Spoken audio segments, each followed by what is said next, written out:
Shalom, selamat sahabat dan salam sejahtera kepada seluruh umat Tuhan yang dikasihi oleh Tuhan dimanapun Anda berada pada sabat yang indah ini.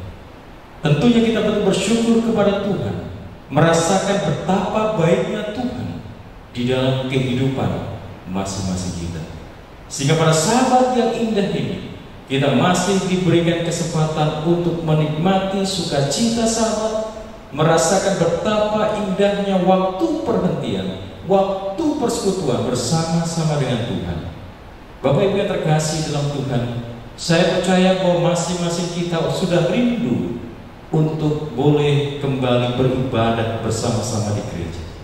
Mari kita terus berdoa agar sesegera mungkin kita boleh ibadah bersama-sama di gereja, tentunya di dalam suasana yang berbeda dari sebelum-sebelumnya. Perlu kami informasikan bahwa majelis jemaat sudah mempersiapkan acara, demikian juga susunan protokol kesehatan. Bila mana kita memasuki halaman gereja sampai duduk di bangku kita masing-masing, ada protokol kesehatan yang harus kita patuhi bersama. Majelis sudah menggodoknya dan mudah-mudahan dalam waktu dekat ketika new normal wabah corona ini akan diberlakukan oleh pemerintah, maka segera kita akan dapat kembali beribadah di gereja ini, tentunya dengan suasana dan tatanan yang sedikit berubah dibandingkan dengan waktu-waktu sebelumnya. Pada saat yang indah ini, judul pembahasan kita adalah benarkah kutemukan rumput hijau itu.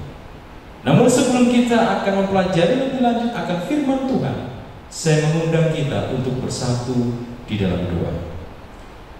Tuhan Bapa di surga, sementara kami rindu untuk mendengarkan firman Tuhan pada saat ini, bila mana pikiran kami, hati kami masih diselimuti oleh perkara-perkara duniawi, Tuhan ampuni kami dan sucikan hati dan pikiran kami, agar ketika kami masuki ibadah sabat, ketika kami akan mempelajari akan firman Tuhan pada sabat ini, maka Roh Kudus akan boleh menolong agar firman Tuhan boleh tertanam di hati kami, untuk boleh menolong kami. Kami boleh menjadi semakin dekat dengan Tuhan, semakin diubahkan oleh kuasa firman Tuhan, dan hidup kami akan semakin serupa dengan Engkau ya Bapa. Terpujilah nama-Mu.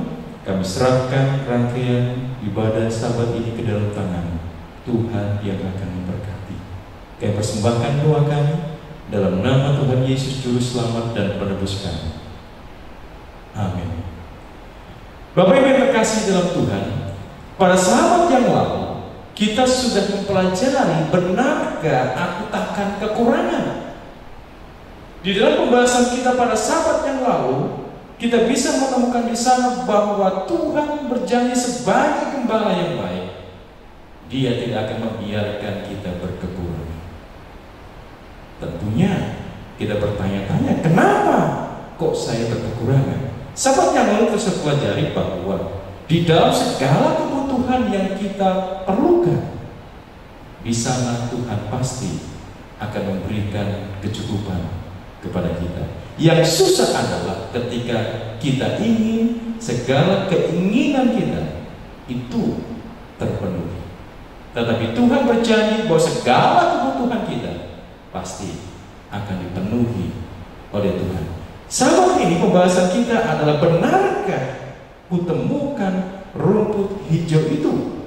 Kenapa? Karena dalam Mazmur pasal 23 ayat yang kedua dan ketiga dikatakan, Ia membaringkan aku di padang yang berumput hijau, Ia membimbing aku ke air yang tenang, Ia menyegarkan jiwaku. Saudara-saudara yang terkasih dalam Tuhan, Mazmur Daud mengatakan kepada kita bahwa Ia, Tuhan Gembala yang baik itu, membaringkan aku di padang yang berumput hijau. Ada apa dengan rumput hijau ini? Saudaraku, rumput hijau selain dia menjadi makanan, rumput hijau ini juga menjadi tempat pembaringan dari domba. Domba dan rumput hijau ini tidak dapat dipisahkan satu sama lain. Kenapa? Karena domba hanya mau makan ketika rumput itu terlihat hijau atau tampak hijau, dan tidak mau makan rumput yang tampak kering. Ini bagi orang-orang muda harus berhati-hati. Seringkali kita melihat rumput di tetangga itu lebih hijau daripada di tanaman kita. Seringkali gadis-gadis atau pria-pria yang di luar sana lebih hijau daripada di dalam, sehingga banyak yang melompat pagar untuk ke tempat tetangga. Tetapi di sini dikatakan bahwa domba hanya mau makan ketika rumput terlihat hijau atau tampak hijau, dan tidak mau makan pada rumput yang tampak kering. Berbeda dengan sapi, saudara. Berbeda dengan lembu. Kalau lembu, rumput-rumput yang mulai kering pun, peristiwa ketika kemarau itu datang, maka mereka itu akan lahap sekali memakan rumput itu. Tetapi domba tidak demikian. Domba adalah binatang yang tidak pernah mau berbaring jika belum kenyang. Dia hanya berbaring jika sudah kenyang. Saya tidak tahu apakah kita mewakili sifat-sifat ini. Kita makan terus sampai kenyang baru tidur. Domba memiliki sifat itu, saudaraku. Kemudian domba adalah jenis hewan yang sangat sensitif terhadap makanan dan perasaan. Jadi sangat sensitif domba ini. Domba tidak bisa makan jika merasa tidak aman dan tidak nyaman. Saudara, kenapa ini terjadi? Sahabat yang lalu kita sudah belajar bahwa domba ada banyak kekurangannya, tetapi kelebihan yang dimiliki oleh domba adalah apa? Pendengarannya. Pendengaran itu adalah kelebihan yang dimiliki oleh domba, tetapi juga menjadi sesuatu yang dapat menyebabkan celaka kepadanya. Kita bisa melihat yang lalu bahwa karena pendengarannya, domba dapat mengenal siapa gembalanya. Suara gembalanya dia dapat ikuti. Tetapi karena pendengarannya juga, dia dapat selamat, tetapi dia dapat stres, frustasi, merasa tidak nyaman, merasa tidak aman, sehingga itu sukar baginya untuk dapat makan dengan tenang di dalam kondisi-kondisi yang dia dengar tidak aman dan tidak nyaman. Domba tidak mau makan jika rumput itu sudah dimakan oleh binatang yang lain. Domba peka terhadap bau, rasa, dan warna. Dan domba tidak pernah mau makan rumput yang kotor.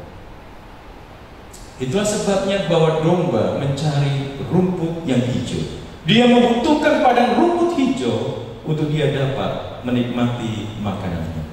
Dan saudara terkasih dalam Tuhan, bahwa domba dicatat rata-rata 7 jam per hari dia makan atau mencari makanannya, terutama di jam-jam sekitar subuh dan sore hari menjelang matahari terbenam. Tetapi waktu yang terbaik adalah tengah hari.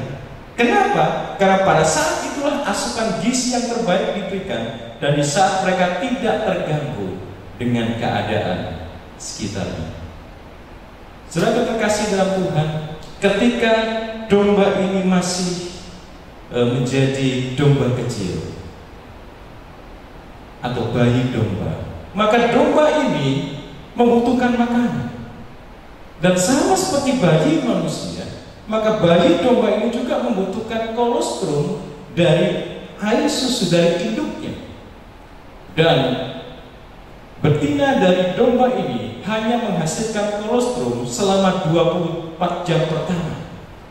Dan anak domba ini harus mendapatkan kolostrum itu supaya pertumbuhan berikutnya mereka sehat. Bagaimana dengan domba-domba kecil yang yatim, yang mereka tidak memiliki induk betina, atau induknya mati ketika melahirkan, atau mati karena potong dan sebagainya? Saudaraku, domba-domba kecil ini rentan stres dan mereka ini tergantung sepenuhnya kepada peranan gembala untuk dapat memberikan makanan yang terbaik kepada domba kecil yang yatim ini. Kenapa? Karena mereka juga tidak dapat makan biji-bijian yang keras. Sehingga kalau mereka ini dipelihara dan diberikan biji-bijian, maka biji-bijian itu harus dihaluskan sedemikian rupa untuk dapat menjadi makanan dari anak domba kecil.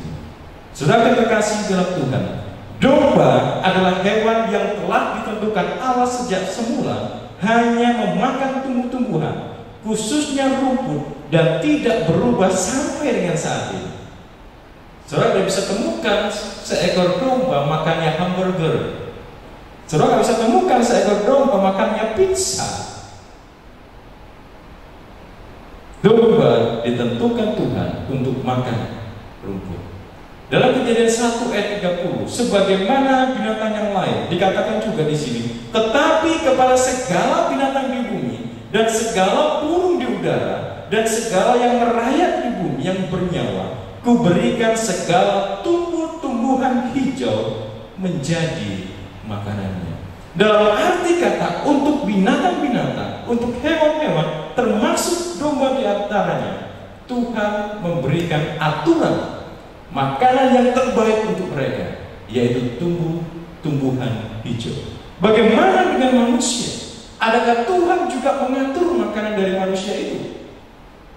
Di dalam Kejadian 1 ayat 29, Tuhan menetapkan makanan original dari manusia.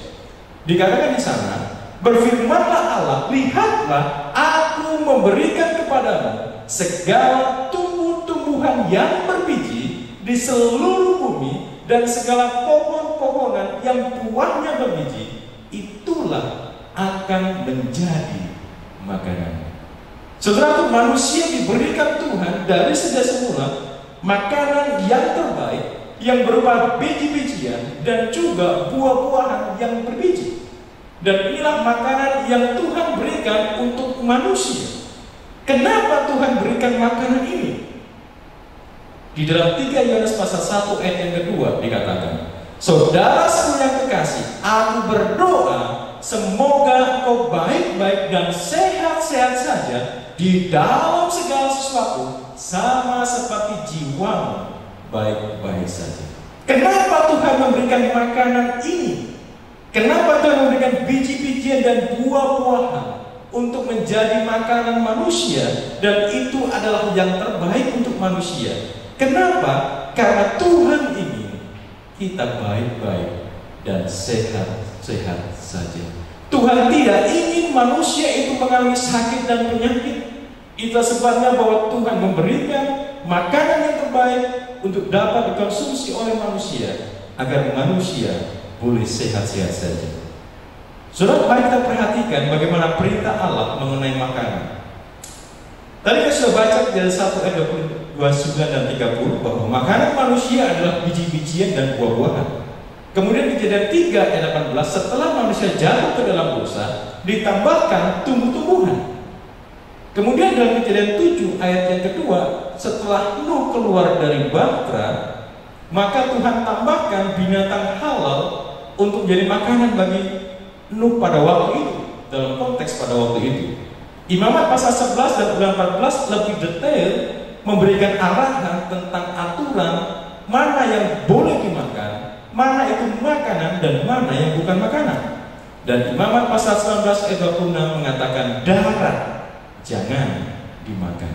Saudara, dapat kita lihat di sini bagaimana Tuhan begitu detail memberikan arahan tentang makanan yang terbaik untuk manusia konsumsi. Dan kalau kita lihat di sana bahwa kenapa Tuhan memprioritaskan manusia, memberikan makan manusia berupa biji-bijian dan buah-buah berbiji dan juga sayur-sayuran, adalah oleh karena makanan-makanan itu mengandung serat. Fungsi serat ini adalah seperti sapu. Kalau sekarang ada vacuum cleaner, menyedot. Tapi serat ini adalah menyapu setiap kotoran, setiap sampah-sampah yang ada dalam setiap pencernaan kita. Dikatakan bahwa serat atau fiber ini membersihkan saluran usus, kemudian mempersingkat waktu transit makanan, menurunkan resiko kanker, menyembuhkan sembelit, memperlambat masuknya nutrisi ke aliran darah untuk menstabilkan gula darah, dan tanpa kalori tapi menolong kita untuk merasa kenyang terus. Jadi itulah sebabnya bahwa kenapa Tuhan memberikan makanan ini, karena semuanya Tuhan sudah atur untuk boleh menolong kita supaya kita boleh tetap sehat. Saudaraku, itulah makanan yang Tuhan rindukan untuk kita sebagai anak-anaknya boleh kita hidupkan di dalam kehidupan masing-masing kita. Tetapi ada makanan yang Tuhan lebih tekankan kepada kita untuk boleh kita miliki dalam kehidupan kita. Di dalam Matius pasal 4 ayat yang keempat dikatakan, tetapi Yesus menjawab, ada tertulis, manusia bukan hidup dari roti saja, tetapi dari setiap firman yang keluar dari mulut Allah. Yesus mengatakan bahwa manusia hidup bukan dari roti saja, tetapi dari setiap firman yang keluar dari mulut Allah. Beberapa sahabat yang lalu kita sudah belajar hal ini, bahwa itu menyangkut tentang kisah di dalam Ulangan pasal 8 ayat 3 yang menceritakan bagaimana rencana Tuhan dengan memberikan mana itu. Dikatakan di sana, jadi ia merendahkan hatimu, membiarkan engkau lapar dan memberi engkau makan mana yang tidak kau kenal dan yang juga tidak dikenal nenek moyangmu, untuk membuat engkau mengerti bahwa manusia hidup bukan dari roti saja, tetapi manusia hidup dari segala yang diucapkan Allah. Yang lalu kita sudah mempelajari bagaimana orang Israel, sementara mereka mementingkan akan masalah perut mereka, mereka mementingkan kebutuhan tubuh mereka, jasmani mereka. Tetapi Tuhan melalui mana hendak menolong mereka mengingat bahwa manusia hidup bukan dari perut saja, bukan dari roti saja, tetapi manusia hidup adalah dari segala yang diucapkan Tuhan. Manusia dapat hidup dari firman Tuhan.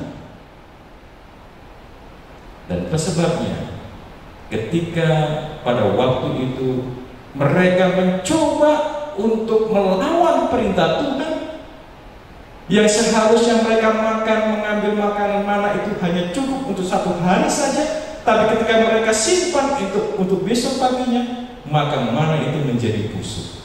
Ketika hari Sabat mereka mencoba untuk mencari mana itu di padang, dan mereka tidak menemukan mana itu. Dan Allah sangat kecewa akan hal ini. Banyak orang Israel waktu itu yang masih mementingkan akan perut mereka ketimbang firman Tuhan.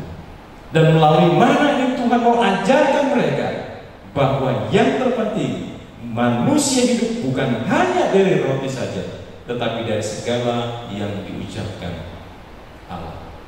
Manusia bisa hidup dari firman Allah.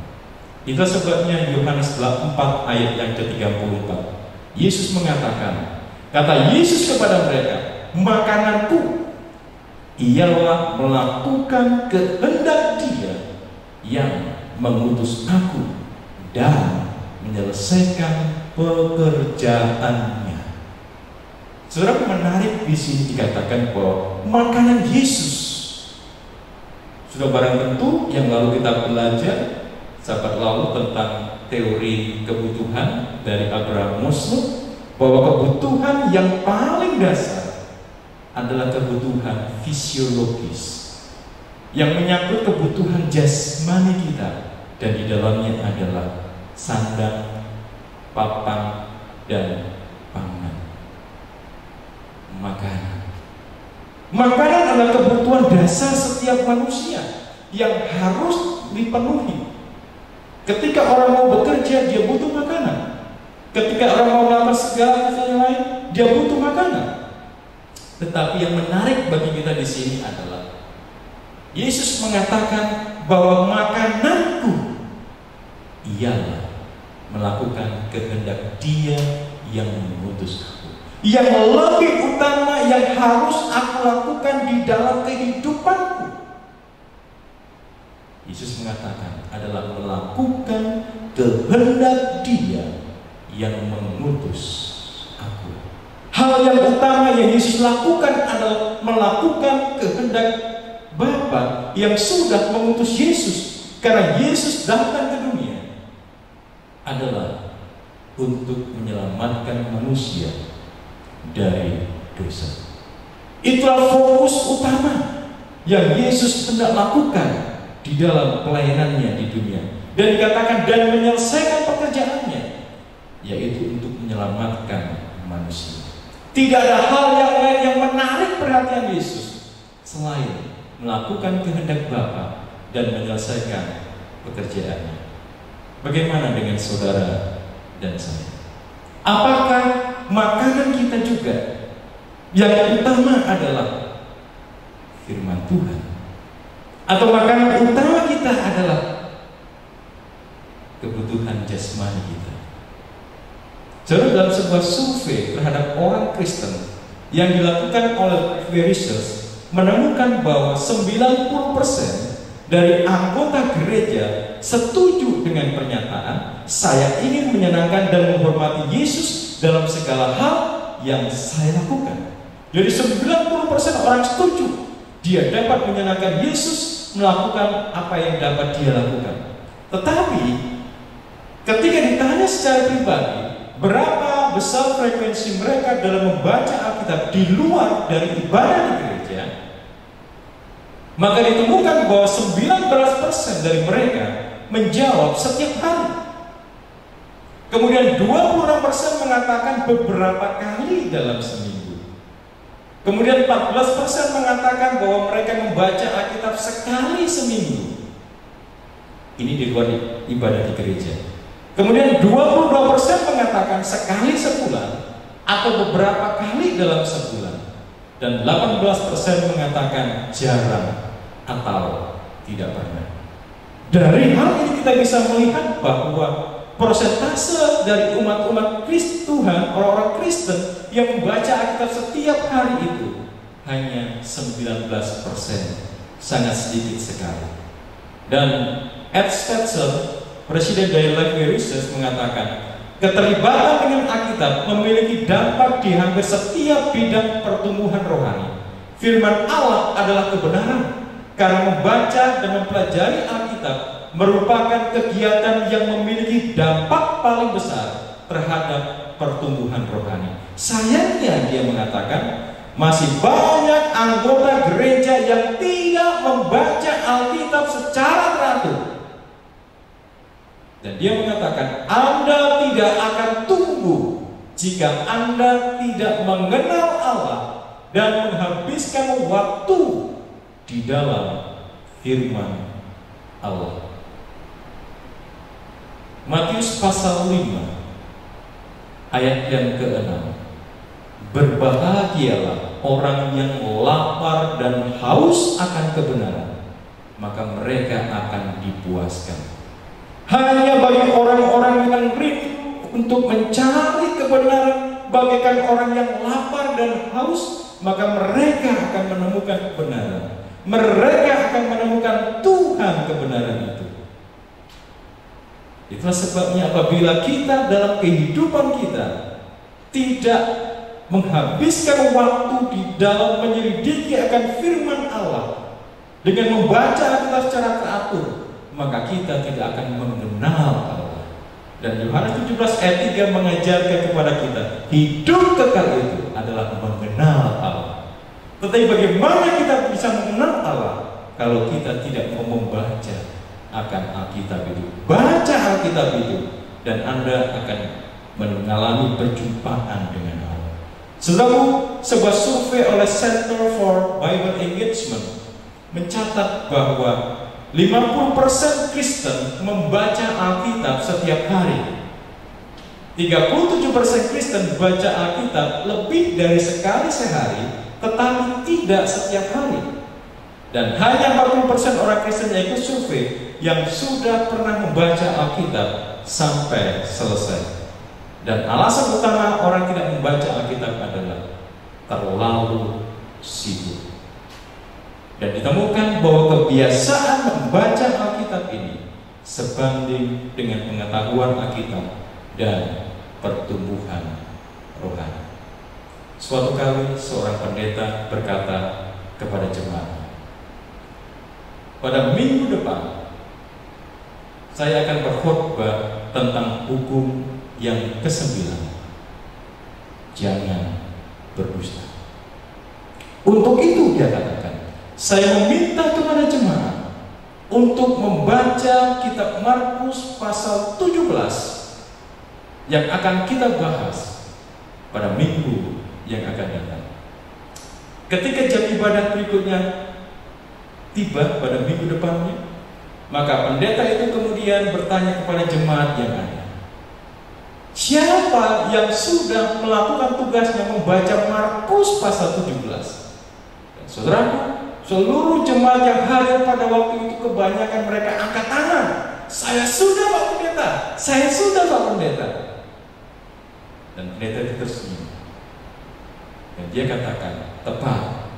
Judul pembahasan kita pada hari ini adalah jangan berdusta. Kenapa? Karena kitab Markus hanya 16 pasal, bukan 17 pasal. Ada kisah yang lain, ada dua orang berbicara tentang khotbah pendeta. Seorang bertanya kepada teman yang lain, dari buku mana tadi ya pendeta berkhotbah? Temannya mengatakan kitab Mazmur. Tapi orang ini kembali mengatakan bukan Mazmur, tapi Markus dari pendeta khotbah. Teman satunya mengatakan, samanya itu. Perjanjian lama bilang Mazmur, perjanjian baru bilang Markus. Saudaraku, sungguh satu hal yang ironi kalau kita membaca kisah-kisah seperti ini. Kenapa? Karena itu berbeda, jelas berbeda. Sebuah survei yang dilakukan oleh Ministry Maximum Generosity and Christianity Today International memberikan pemahaman kepada kita bahwa orang yang rajin baca Alkitab berhutang lebih sedikit dan memberi lebih banyak. Bagaimana itu bisa kita lihat di sini? Dikatakan bahwa disiplin dalam kerohanian menuntun orang itu disiplin dalam bidang kehidupan lain, termasuk keuangan. Jadi seorang yang rohani, dia begitu disiplin dalam kerohanian, maka dia juga akan disiplin di dalam kehidupan yang lain, termasuk juga di dalam pengelolaan keuangan. Kemudian orang yang rajin membaca Alkitab akan meminta hikmat surga dalam membuat keputusan, termasuk dalam bidang keuangan. Saudara, luar biasa bahwa orang yang rajin belajar Alkitab, sebelum dia melakukan segala sesuatu yang lain, dia minta hikmat dari Tuhan. Dan ketika dia minta hikmat dari Tuhan, tentunya di dalam mengelola keuangan pribadinya atau dimanapun dia berada, maka sudah pasti bahwa dia akan berhati-hati di dalam menentukan keputusan-keputusan sehubungan dengan pengeluaran yang ada. Kemudian dikatakan juga bahwa orang yang rajin baca Alkitab cenderung 2 kali lebih besar untuk memberi persepuluhan dan bantuan untuk kepentingan gerejanya. Luar biasa. Jadi orang yang rajin baca Alkitab adalah orang yang 2 kali lebih besar untuk memberi persepuluhan dan bantuan untuk kepentingan gereja yang lainnya. Besar persepuluhan, persembahan dan pemberian tidak ditentukan oleh tingkat kekayaan, tetapi tingkat kerohanian dan hubungan dengan Tuhan. Luar biasa. Survei-survei membuktikan bahwa bila mana kita rajin belajar akan firman Tuhan, maka ada berkat-berkat yang kita rasakan di dalam kehidupan kita. Ada manfaat di dalam kita membaca akan firman Tuhan. Dalam 1 Petrus 2 ayat 2 mengatakan, dan jadilah sama seperti bayi yang baru lahir, yang selalu ingin akan air susu yang murni dan yang rohani, supaya olehnya kamu bertumbuh dan beroleh keselamatan. Saudara, Tuhan mengharapkan kita menjadi seperti bayi. Bayi itu harus bertumbuh ke arah keselamatan. Iman kita harus bertumbuh ke arah keselamatan. Dan bagaimana kita boleh bertumbuh menuju kepada keselamatan itu? Dikatakan bahwa Alkitab itu harus menjadi menu rohani setiap hari, bukanlah menjadi seperti kue ulang tahun atau kue tahun baru yang hanya dinikmati sekali selama setahun. Artinya bahwa Alkitab ini harus menjadi kebutuhan utama dalam kehidupan kita. Alkitab itu harus menjadi makanan yang dapat kita konsumsi untuk menyebabkan kita bertumbuh ke arah keselamatan yang Tuhan berikan. 2 Timotius pasal 3 ayat 15 mengatakan, ingatlah juga bahwa dari kecil engkau sudah mengenal kitab suci yang dapat memberi hikmat kepadamu dan menuntun engkau kepada keselamatan oleh iman kepada Kristus Yesus. Saudaraku, ketika kita belajar Alkitab, Alkitab akan menolong kita untuk bertumbuh. Sama seperti domba yang memerlukan rumput hijau untuk dapat bertumbuh dengan sehat, dengan kuat, dan kemudian dapat bereproduksi. Demikian juga dengan kita mempelajari Alkitab, dengan kita membaca Alkitab, maka Alkitab itu akan memberikan hikmat kepada kita. Untuk apa hikmat itu? Untuk menuntun kita kepada keselamatan oleh iman kepada Kristus Yesus. Semakin sering kita belajar Alkitab, semakin rajin kita akan belajar Alkitab, maka kita akan semakin menyadari bahwa kita sebetulnya tidak berdaya. Semakin sering kita belajar Alkitab, semakin kita merasakan bahwa kita membutuhkan Tuhan sebagai sumber kekuatan dan pertolongan kita, sebagai sumber keselamatan kita. Tidak ada jalan yang lain. Di 4 ayat 12. Dan ketika kita belajar Alkitab, maka itu menuntun kita mengenal Yesus, beriman kepada Yesus, dan mengambil keputusan untuk mengikut Yesus. Alkitab juga dikatakan Matius pasal 11 ayat 28 memberi kedamaian di dalam hati kita. Kenapa? Karena dikatakan Matius 11 ayat 28, marilah kepadaku semua yang letih lesu dan berbeban berat, aku akan memberikan kelegaan kepadamu. Bila mana kita rajin belajar Alkitab, bila mana kita mempelajari Alkitab, ketika kita belajar akan janji-janji yang Tuhan berikan kepada kita, saudaraku, di sana kita akan menemukan kelegaan. Setiap beban yang kita pikul, setiap dosa yang kita pikul, ketika kita datang kepada Tuhan, menyerahkan segalanya kepada Tuhan, maka Tuhan memberikan kelegaan kepada kita. Alkitab juga adalah senjata yang diperlukan untuk melawan kuasa dari kegelapan. Efesus pasal 6 ayat ke-11 mengatakan, kenakanlah seluruh perlengkapan senjata Allah supaya kamu dapat bertahan melawan tipu muslihat iblis. Dan salah satunya adalah ayat ke-17, dan terimalah ketopeng keselamatan dan pedang roh, yaitu firman Allah. Alkitab dapat kita gunakan sebagai senjata untuk melawan setan, untuk melumpuhkan setan. Saudara, kalau kita mempelajari di dalam pencobaan yang Yesus alami, 3 pencobaan yang Yesus alami di padang gurun itu, 3-tiganya berhasil Yesus gagalkan dengan pernyataan ada tertulis. Setiap bujuk rayu dari setan yang mengutip kata-kata Alkitab, Yesus juga mengutip kata-kata Alkitab dengan mengatakan ada tertulis. Dan apa yang terjadi? Matius pasal 4 ayat 11 mengatakan, lalu iblis meninggalkannya. Saudaraku, di dalam pencobaan pada akhir zaman, ketika kita dihadapkan berbagai tipu muslihat iblis, ketika Mesias-Mesias dan nabi-nabi palsu itu akan muncul dengan berbagai macam angin-angin pengajaran untuk menyenangkan kita, untuk memperdaya kita, kecuali kita rajin belajar Alkitab, kecuali kita menjadikan Alkitab sebagai senjata untuk menangkal semua kuasa kegelapan itu, maka kita akan gagal. Tetapi bila mana kita menjadikan Alkitab senjata kita untuk melawan tipu muslihat dari iblis, percayalah bahwa iblis akan dikalahkan. dan kita akan boleh beroleh kemenangan. Saudaraku, jika Yesus butuh senjata firman Tuhan untuk melawan pencobaan, apalagi saudara dan juga saya, kita lebih butuh lagi akan senjata ini untuk melawan tipu muslihat iblis.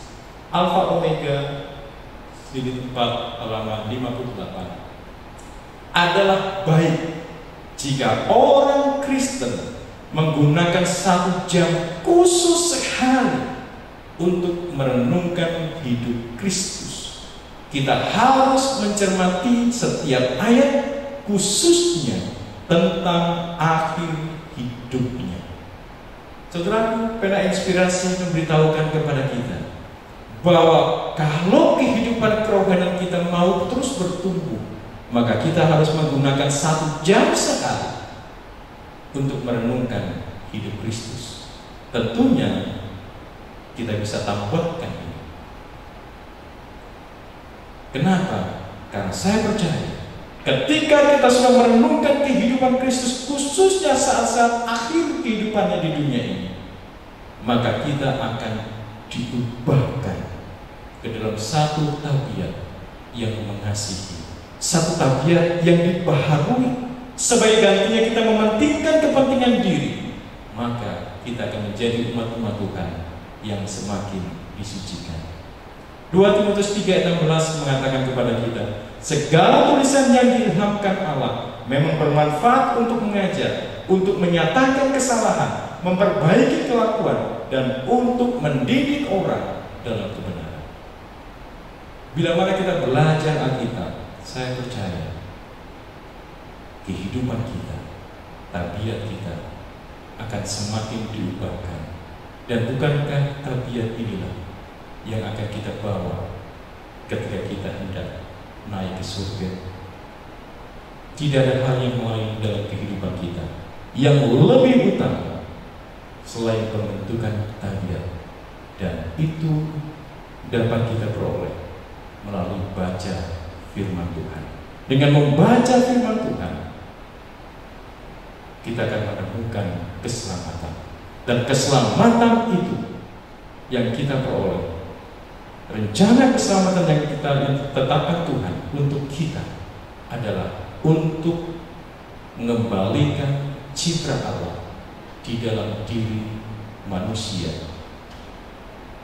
Manusia diharapkan agar kembali memiliki citra dan rupa Allah seperti ketika Adam dan Hawa diciptakan dan belum jatuh ke dalam dosa. Dengan kita belajar firman Tuhan, dengan mengenal keselamatan itu, maka kita akan diubahkan semakin serupa dengan Tuhan. Lukas pasal 11 ayat 28. Tetapi ia berkata, yang berbahagia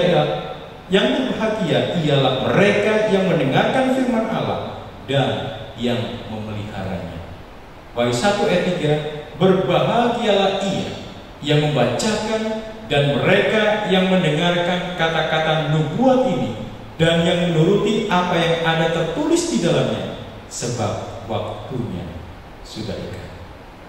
2 ayat ini, Lukas 11 ayat 28 dan Wahyu 1 ayat 3 memberitahukan kepada kita bahwa orang yang membaca Alkitab, yang mendengar Alkitab, dan yang melakukan apa yang tertulis di dalam Alkitab, maka mereka disebut berbahagia.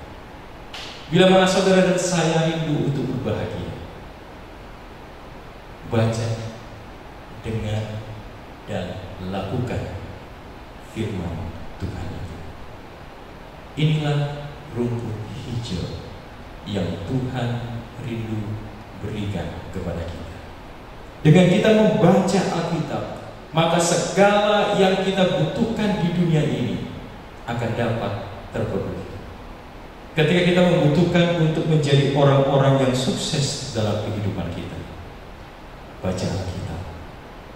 Alkitab dapat menolong kita, memberikan petunjuk-petunjuk kepada kita bagaimana kehidupan yang sukses itu. Kitab Amsal ditulis oleh Raja Salomo Amsal bagi orang Yahudi adalah petunjuk untuk satu kehidupan yang berkelimpahan. Kita membaca Alkitab itu, membaca kitab Amsal akan menolong untuk bagaimana berusaha yang baik, bagaimana sebagai karyawan saya boleh bekerja dengan baik. Saudaraku, kalau kita juga mau mencari keselamatan, baca Alkitab. Alkitab akan menuntun kita kepada keselamatan. Kalau kita bingung dengan kebutuhan kita sehari dalam hal makanan, maka baca Alkitab. Alkitab memberikan janji-janji kepada kita bahwa jangan khawatir akan hari esok, kesusahan hari esok untuk hari esok. Tuhan berjanji bahwa Dia akan memberikan berkat berkelimpahan kepada kita dalam konteks keselamatan, tetapi di dalamnya juga adalah berbicara bahwa jangan khawatir untuk hal-hal sementara di dunia. Kalau untuk masa kekekalan Tuhan sediakan, apalagi untuk kebutuhan jasmani kita. Sahabat Allah sudah belajar bahwa segala kebutuhan pasti akan dipenuhi oleh Tuhan.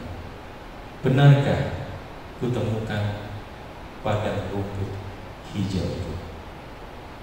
Tuhan memberikan Alkitab menjadi solusi bagi seluruh kebutuhan kita. Dengan membacanya, kita akan dituntun kepada hidup yang berkelimpahan di dunia, tetapi yang lebih utama adalah kita dituntun kepada keselamatan yang bersumber daripada Tuhan. Baca Alkitab dan jadilah orang yang berbahagia. Tuhan memberkati kita semua. Mari kita bersatu di dalam doa. Kami datang, kami memuji, kami memuliakan Engkau Tuhan. Oleh karena pada sahabat ini kami boleh belajar akan firman Tuhan, bahwa Tuhan menuntun kami kepada berumput hijau. Tuhan menjadikan firman-Mu, menjadikan Alkitab sebagai makanan yang harus kami nikmati di dalam kehidupan masing-masing kami. Kami adalah manusia yang penuh dengan kelemahan Tuhan. Kami ini tidak tahu akan jalan mana yang harus kami tempuh. Tetapi kami bersyukur bahwa Tuhan memberikan Alkitab menjadi pedoman di dalam kehidupan kami. Bila mana kami sekarang Tuhan menjadi umat-Mu yang belum berserah kepada Tuhan, yang belum beriman kepada Tuhan, yang belum rajin di dalam belajar akan firman-Mu, Tuhan tolong kami agar kami boleh lebih rajin lagi di dalam mempelajari akan firman Tuhan, dan ajar kami Tuhan di tengah wabah pandemi yang kami alami saat ini menjadi satu kesempatan yang indah bagi kami untuk semakin rajin belajar akan firman Tuhan, agar kami boleh semakin dikuatkan, kami boleh menemukan keselamatan daripada Tuhan, tabiat kami akan boleh semakin diubahkan, dan kami akan boleh dilayakkan untuk menerima mahkota kehidupan yang Tuhan sediakan itu. Bapa di surga, kami rindu biarlah berkat dari surga menjadi bagian seluruh umat-umat Tuhan, memberkati di dalam mata pencaharian, memberkati di dalam kehidupan berumah tangga, memberkati dalam kehidupan kerohanian, memberkati dalam seluruh aktivitas sehari-hari. Biarlah semuanya dilakukan dengan takut akan Tuhan, dan berkat kelimpahan Tuhan akan berikan jadi bagian masing-masing kami, agar kami boleh selalu bersyukur bahwasanya Tuhan baik, dan untuk selama-lamanya kasih setia-Nya. Tuhan, kami rindu pada saat ini juga kasih-Nya akan menjadi bagian kami. Kasih karena Yesus Kristus akan menjadi bagian kami, dan persekutuan dengan Roh Kudus akan menjadi bagian dalam kehidupan kami dari sekarang hingga Maranatha. Karena kami persembahkan doa kami dalam nama Tuhan Yesus Kristus, Juru Selamat dan Penebus kami. Amin.